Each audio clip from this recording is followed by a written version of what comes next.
Me shumë gjas, edhe ju e keni dëgjuar këtë video nga Senati Amerikan që po e mbante një farë sesioni për Ballkanin e ku Albin Kurti paraqitet si pengues. Do State Department career bureaucrats view Prime Minister Kurti as an obstructionist? Yes. More so than not. Yes. Megjithatë, ky ishte veç një fragment shumë i vogël i një sesioni shumë të gjatë dhe jashtëzakonisht pozitiv për Kosovën.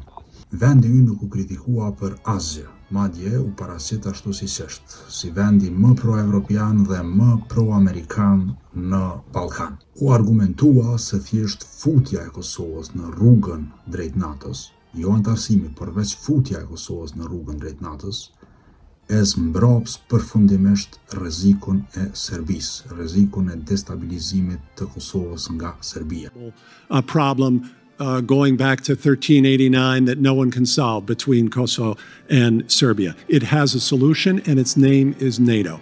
A pathway, only a pathway to NATO will effectively end the standoff because at that point Serbia will have no alternative.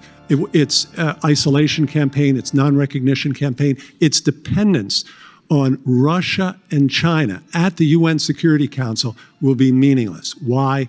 Because NATO membership is vastly more important for Kosovo than is UN membership.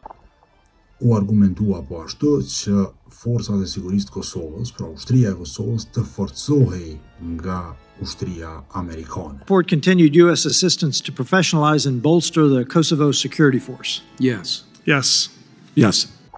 Në anën tjetër, e patën një denoncim të ashpër, si asnjëherë më parë, të Serbisë.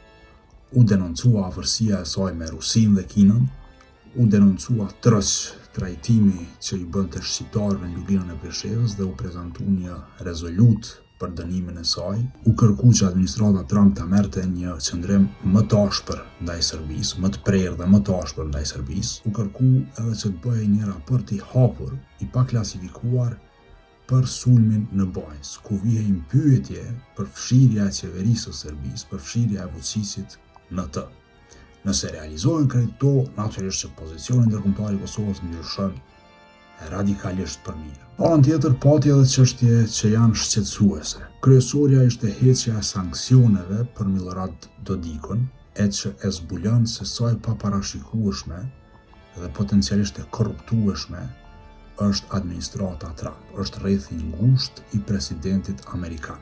And it seems to follow a clear pattern of wealthy or well-connected individuals obtaining get-out-of-jail-free cards from President Trump. The New York Times reported that Mr. Dodik hired allies of President Trump, such as Rudy Giuliani, to advocate for the removal of those sanctions.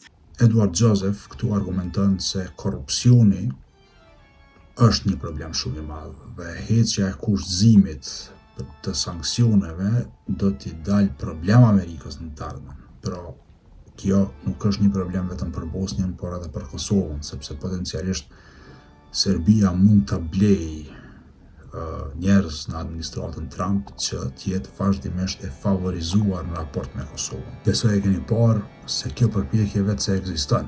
Djali Donald Trumpit ishte në Beograd sapo babai i tij e mori detyrën e presidentit në Amerikë. Biseda e tij me Vučićin ishte mjaft shqetësuese për çdo kosovar, për shkak se ishte shumicore dhe potencialisht aty mund të ketë pasur edhe favore që janë kërku Donald Trump Jr., i cili në këtë administratë të Trumpit ka një rol shumë më të mirë. Shkëtë qoftë në përgjithësi, ky është një sesion jashtëzakonisht pozitiv për Kosovën, ndërkohë sa i përket politikës së brendshme nuk mund të nxjerrim kurrfarë konkluzioni. Vetë se dihet që Kurti është pasi pengues dhe kjo është publike nga ambasadori Hovenier, nga diplomat tjerë të Departamentit Amerikan të Shtetit.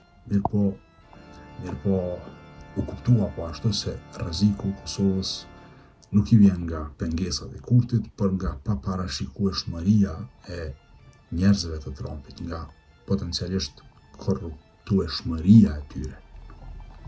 Kaq. Ju ftoj të bëni subscribe kanalin tjetër.